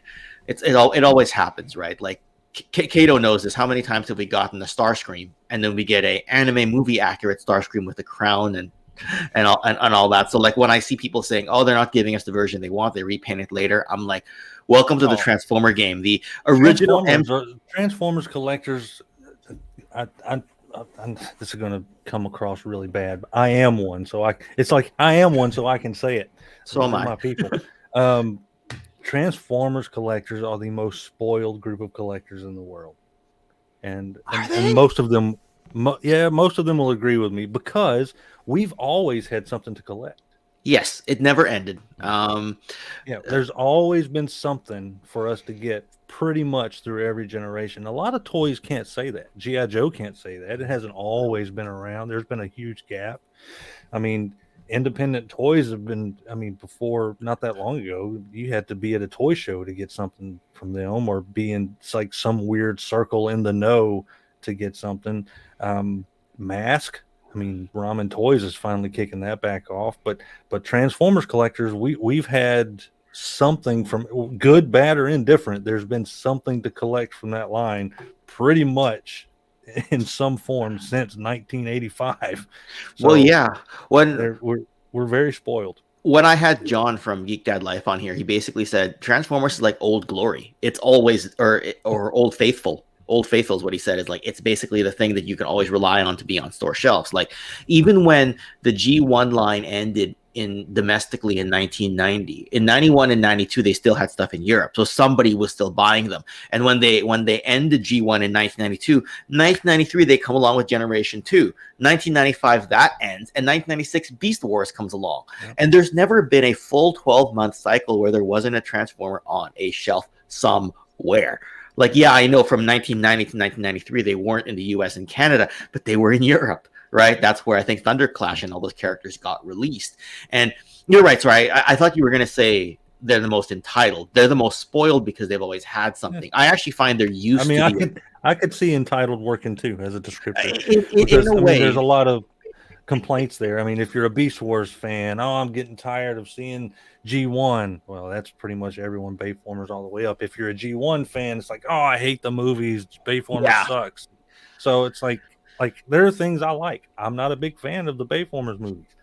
I don't feel bad for anyone who is. I think it's awesome that there's something out there that you want to get.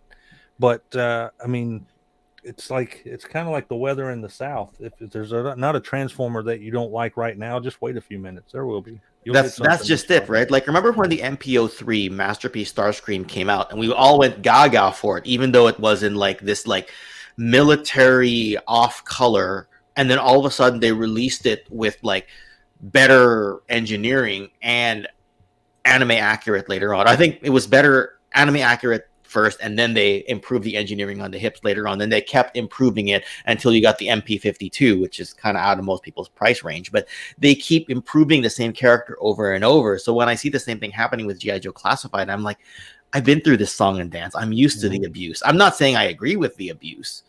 I'm just saying that I got used to it after a while. It's not unfamiliar territory. That's right. Like with Starscream. What about Springer? What about the cool cats? Okay, Springer's cool. Okay, sir. Springer's really cool. Great Transformer. Grimlock's cool. 100%. I am ready. I love G1. Born and bred on G1. My whole life, love it absolutely. But it's time. It's time. I'm glad that companies like Fans Hobby exist.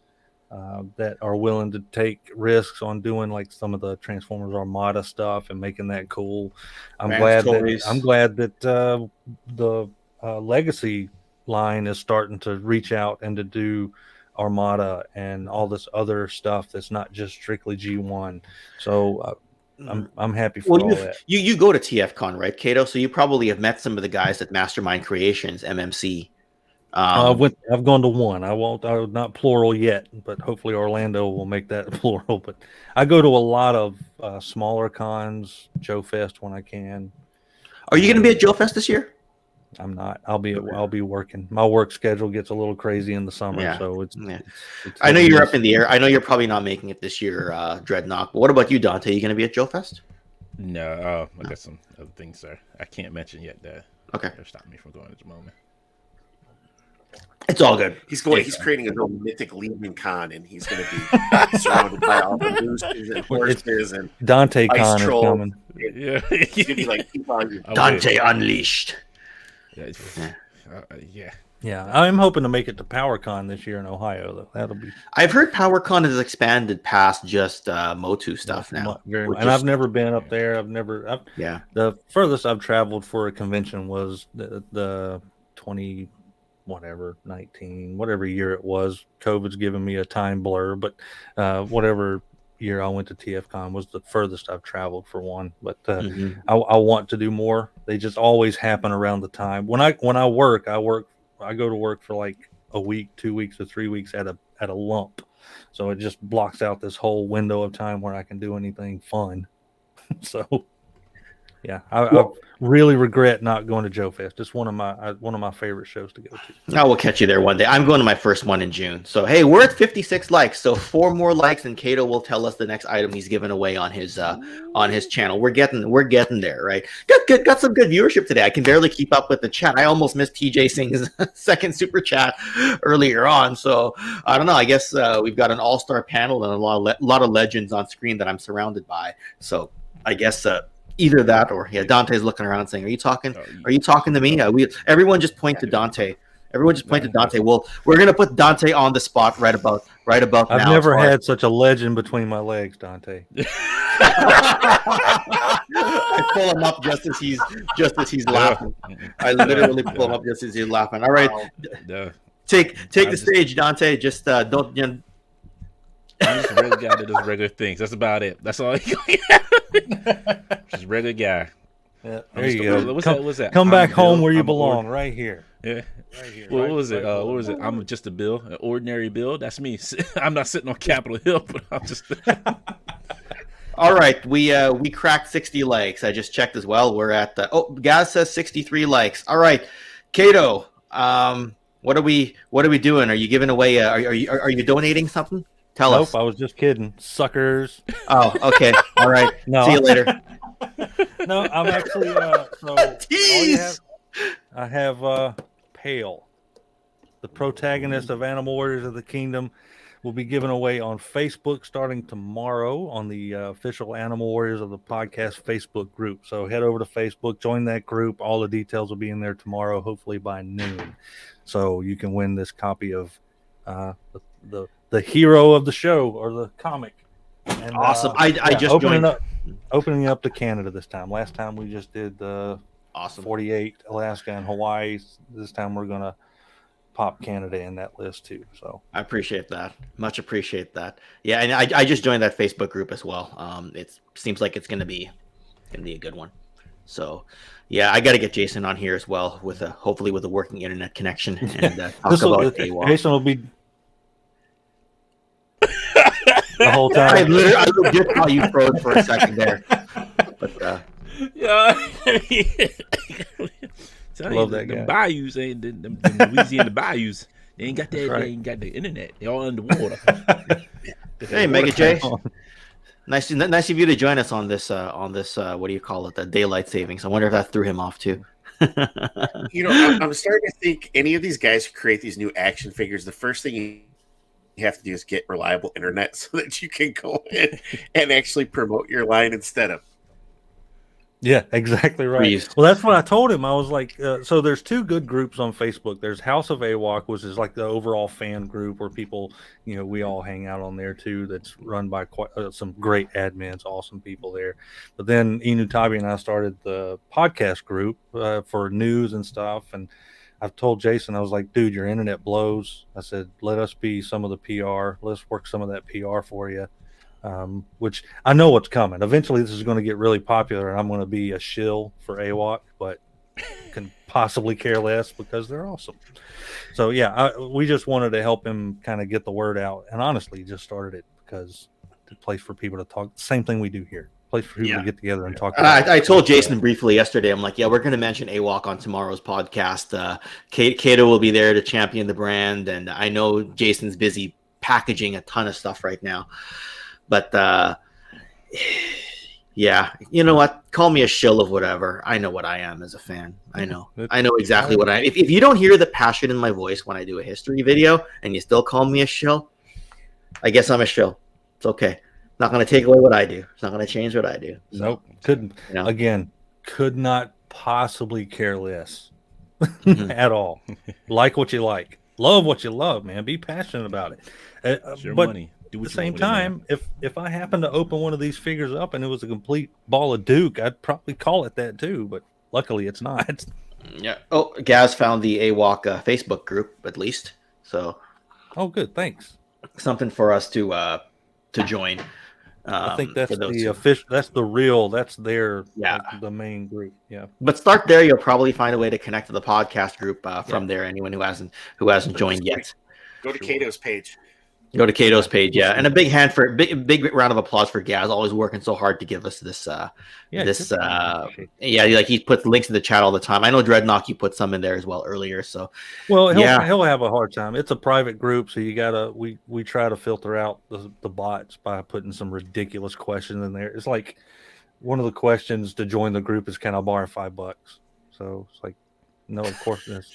So it's like just a random captcha, just to filter out the sex bots coming in and that's what you stuff should like like. that. Are you a bot? Are you sure you're a bot? Do you think you're a bot? Do you wish you were a bot? Yeah. And Dante, our buddy Mike Hext has joined us for a little bit. Hey, Mike. What's going on? Yeah, I know you and him know each other. So, yeah, awesome.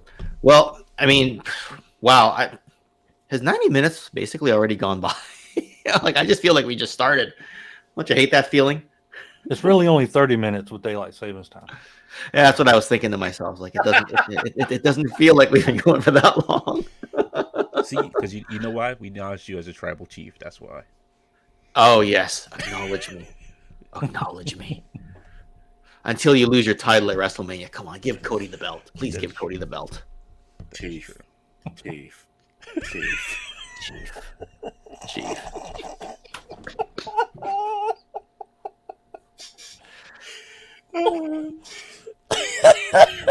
We're never look at Roman Reigns going to again. talk about pre-orders. We did for like 5 minutes. All right. So the reason why that makes me laugh so much because when Roman Reigns came back, like when he came back, like to fight Brock Lesnar, like the first thing you seen was like his super white teeth. Like that was the first thing I was glared at you. I was like, yo, and he's still using his old music. He's like, and I was like, yo, what if his music was just like teeth, teeth, teeth, teeth, teeth, teeth, teeth, teeth, teeth. T. I'm like, yo, because that's the first thing you saw. Like they were so bright. Like anytime they had to like they put the camera, like you just seen like shing, Like, oh my goodness, like he's like a true anime character. It was like you just seen that, like it made the teeth made it sound like shing, like shining, like yeah. He's like, so now every teeth time that fighting. he smiles, Dante, that's all I hear in my head is teeth. Yo, that's Teeth. exactly that's all I heard. It's my fault. I messed up everybody's dreams of the Roman Reigns. Okay, don't worry about it. Some people will never be wrestling fans. Highly articulated. We always, whenever I try to bring wrestling into the chat, he's like, "Okay, Ken, I'm gonna zone you up. He knows me. Like we've known each other since before my channel and before his channel, so he always busts my balls. And you know what? He's a good sport. Like you know how I do that red carpet entrance for everybody. One time I had him on the show, and I literally just put him on camera. I'm like, well. I didn't have room on my notes to do an entrance for you. So, by the way, here's Highly Articulated, and we just started the show. And he's just like, happy to be picked last, Ken.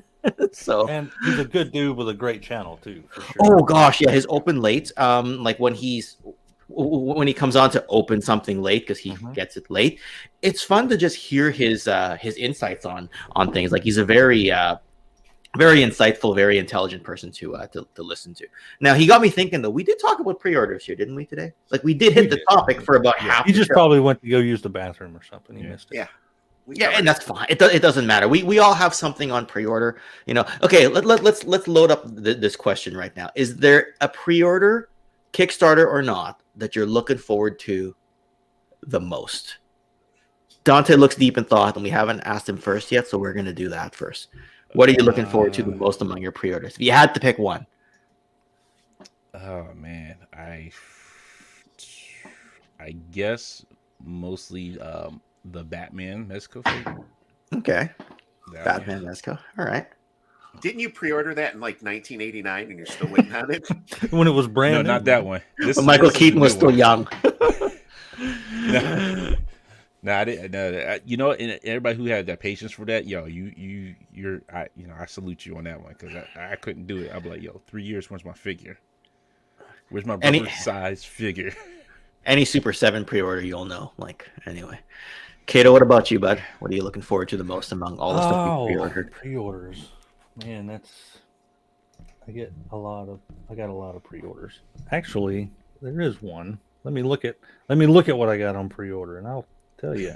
All right, Dreadnok. I am. Oh no, Kato's got his list up. Okay, we'll listen. I've got it here. We got scroll. I'm actually I'm glad I looked because that reminded me. I'm looking forward to Ramen Toys mask stuff, Machina stuff. So the red gull wing is one of my most anticipated things that I want to get because it's been I've got some vintage mask stuff back there. I want some new mask stuff, and I'm glad Ace is doing it. So that's probably one of my most anticipated pre-orders for sure. All right. I buy that. Dreadnok? Right there. That was going to be my answer. The Robo Skull. One of the funnest Kickstarters I've ever been a part of. I think I was number 4. You know, I ordered the 2. And it was just like in a day watching them blow through all of the stretch goals. Mark and Ben are really great guys. They're awesome to talk to. They're awesome to work with. The fact that it's a multiple scale, vehicle for your figures to ride in. And they're open to everybody adding onto it, whether it's Gridiron or Mark II Designs or any of these other folks who are doing some amazing 3D printed stuff. It's the easiest one that I'm waiting for. So that's my pre-order. And I will say Scrap Iron with his Death Tesla is the other figure I cannot wait to get a hold of. Awesome.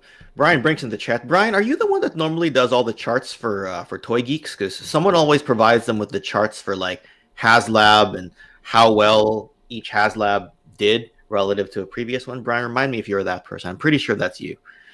And we talked a bit about the 3030 from Brave Star early on. Like just what we saw was the photos that we've seen that Kato was reshared. Yes. Sorry, real quick. But I forgot about that one. Han Shao had the great one. Yeah, my Red Sonja. I need my Red Sonja so she can go with Conan. I forgot about that one. Yes, that. Yo, I'm with you. I'm with you on that one. Yeah, I need that. And Brian is indeed the chart dude. Thank you for doing all those. Now that I know that you're doing that, maybe one day I'll get you to do a chart for me. So sorry to put you on the spot, but Of course, I'll forget that I said that now. So, yeah.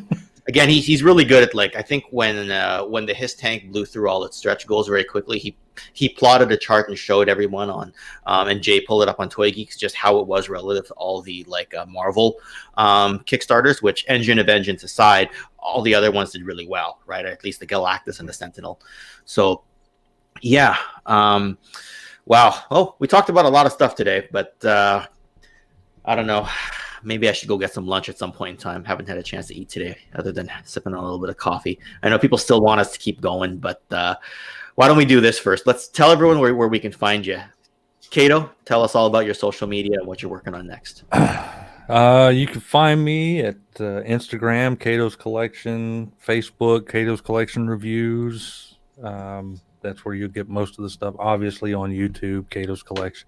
I think by now, if you just Google Kato's Collection with 2 Ks, you'll probably find me somewhere.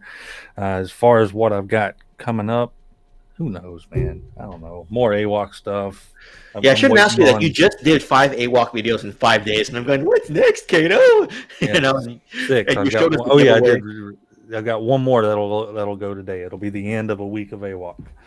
And then I don't know what I'm going to do. I'm going to be lost. I'm going to run. I'm going to be walking around the room, just looking aimlessly. Like, I don't know. I've got some Transformer stuff to do. Upgrade kits. Post your AWOC figures. That's what you get. Kato, they are posed. Look, Kato, this is what you get. Pale, yes. Pale and Kali. Kato, I'm looking at the DNA upgrade kit for the Legacy Menasor just to make him a little taller and a little bulkier. Legacy Menasor looks so good as it is, and here I am looking at an upgrade kit. And are you going to get the DNA upgrade kit? Might get the DNA. I've got another one on order. I can't remember what brand it is, but it's pre-ordered. It's I'll tell you, Magic Hand. It's a random kit. Yeah, Magic Hand Studio. I've got an upgrade kit. It looks really good. I think I might like it better than the DNA, but I'll probably get the DNA one. I have a bad habit of ordering multiple upgrade kits, undoing a kit, and then redoing it like with the next one. So, because I like those. I like the idea of I always get the same comments like, "Oh, that cost as much as the figure." Don't buy it. I'll buy it because it's fun to I get that on Gridiron a lot. On my Gridiron videos, they're like, so you spent this much on the figure and this much on figures. Yeah. Dante, what are you working on? Or tell us about the Infinity Equation. I'm like Kato. I don't know what's going on in my life right now. Last show we did was with Mark from Gridiron Studios. So if you want to go check that out on the YouTube channel, Infinity Equation. And then we also talked to Mike, High School Creations, doing his Kickstarter coming up on 3/14 of the XD. That was on our IE creators. That's more catered to the creative space. Right now I'm taking a break for the month, so I'll be back in April. We're back with some new stuff, some changes to the show a little bit. Other than that, you can catch me on Instagram under Dark Joker Zen.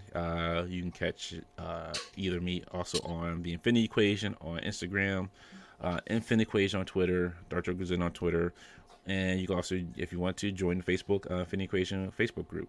A lot of folks there who are welcoming. I haven't checked out the Facebook group yet, but might have to remember to do that after here. Awesome. Cool. Dreadnok, I know we connect all the time, but I'm just bumming around on the island. I'm going to do some reviews on, all the stuff that finally hits. I've got a couple more Gridiron things. I'm waiting for my Thane to come in, and I will review that big chunky bastard when he comes in. I've got the irradiated weapons kit. I just thought it looks cool. I've got this, black light glow in the dark fixation that I just have to try out. So that's what will be probably upcoming for me. The stupid Hasbro 30% off, 35% off sale. I bought some more stuff I didn't need for that. So I might do some reviews on those. Awesome. Well, yeah, it was great to have all of you on. Like when I started the channel 2 years ago, Kato and Dante were like the veterans, and still very much are, right? And Dante's shaking his head. He doesn't like to be flattered at all. So don't offer Dante compliments. Just tell him the entire universe sucks, and he'll anyway. And Ryan, I know I've seen you on Toy. Well, I've been on Toy Kind of Mood with you before, so let alone seen you there. And I know you frequent a lot of channels, like you participate in Sergeant Slaughterhouse with Zazel and the rest of us, and you're always so reliable here, and we're always here to talk wrestling and all that, which this kind of became a bit of a wrestling stream as usual. And people always don't give me hell, but they bust my balls for it. They're like, it doesn't matter what we're talking about, Ken, it'll turn into wrestling. I'm like, yeah, it always will. You know what?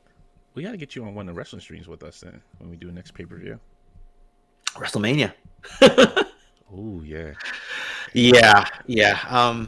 Wrestling is probably the only thing that I know more about than Transformers and G.I. Joe in terms of like how deep my my abyss of research goes. Yeah. It's a bit of a guilty pleasure, guilty hobby for me, though admittedly I've fallen way behind on current WWE. Since the pandemic, I don't want to say ended, but since I've had to go back to the office for a number of days per week and aren't always working from home, it's hard to just end at a certain time and turn on Monday Night Raw anymore. Now it's drive home, do the chores. Do chores, and then, oh crap, Raw is over and Ryan's telling me the results already. So usually how it goes. So. With the WWE Network and being able to go and watch some of the older WCCW, Memphis, whatever YouTube. If you're a wrestling fan and you're not happy with what you're seeing today, just go watch some of the old stuff. I do that a lot on Peacock. I go back and watch on Peacock a lot of the old stuff and some of the documentaries, and I have a good. Anybody watching Young Rock? Anybody enjoying? Yes. Oh, man, love that show. Yeah, boy, it makes Vince McMahon out to be a saint. It kind of like I love how the Shawn Michaels.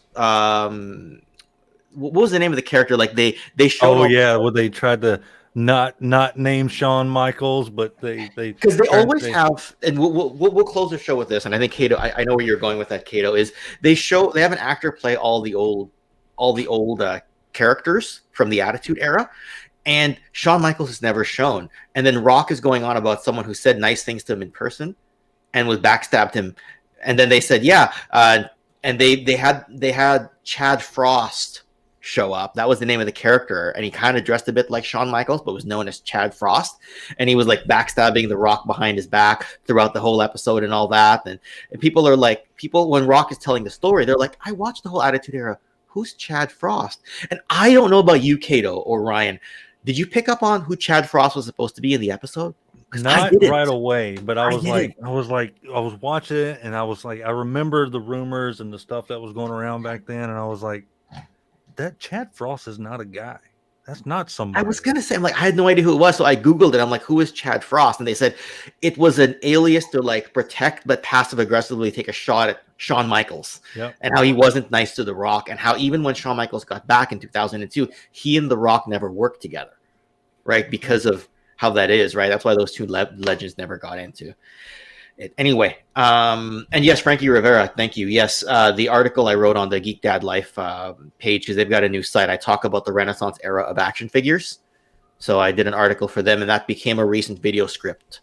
And it's the video I'm currently working on right now. That was the one I said that I was finagling over the production of it. You folks that write scripts amaze me. I just talk. You have a much bigger channel than mine, Kato, and you're like, you don't need the script. I'm like, really? I'm putting all the extra time in. And I love watching scripted stuff, but I just don't. I don't know. I'm too lazy. That's the thing. I'm too lazy. I stutter too much when I don't script. So I think it's not too lazy. It's sometimes you're better talking than you are scripting. Mm-hmm. And I think that's with me. If I'm trying to read a script, it's not me. I just go off the gut. I had to practice. When I went back to my scripts from almost 2 years ago, I sound really robotic. I literally sitting there going, in 1984, Hasbro created the Transformers from Diaclone and Micro Change. We have a guy named Optimus and Megatron. I had to learn how to not talk like a robot. Oh my God. Pun intended, because that's a Transformers thing. Want robots in disguise. Yeah. Anyway, pod child, you're a pod child. Pod child, yeah. Anyway, gentlemen, thank you so much for being on. Subscribe to all three of these channels. Check out their social media links in the description below. And since daylight savings is over, I've got a week to adjust and be a little bit more awake for next week's stream. So with that, I'm just going to say thanks everyone for joining the chat and the live stream. And yes, and thanks to everybody I totally missed what happened there on screen. Maybe I'll watch another replay. Thanks again, everyone. And we'll see you all again next week. Take care. Thanks,